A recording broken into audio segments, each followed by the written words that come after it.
Magandang araw mga kasipag, ngayon nga pala ay araw ng Tuesday. Also, birthday na naman tayo pero bago ang lahat, huwag kalimutan tumangsi taas para sa pang araw-araw nating kaligtasan.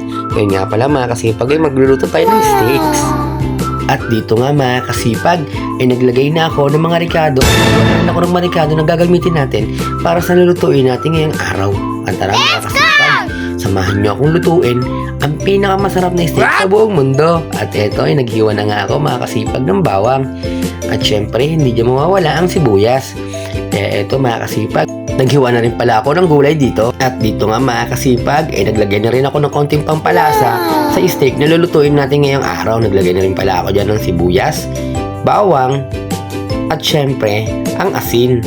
At hindi rin dyan mawawala mga kasipag, ang paborito ko pag nalalasahan ko isang pagkain ay ang paminta na talaga nang bibigay ng lasa sa mga lulutuin natin.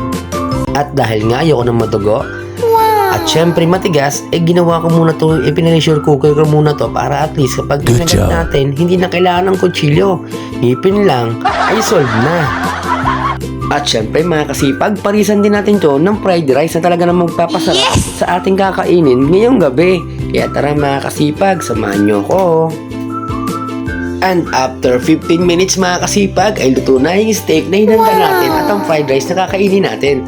Kaya eto mga kasipag, samahan nyo kaming kumain ngayong gabi at sigurado ako at tansya ko ay marami na namang kanin na uubusin itong aming ulam ngayong gabi. Pero bago ang lahat mga kasipag, huwag makalimutan mag-follow and share sa aking page. Salamat!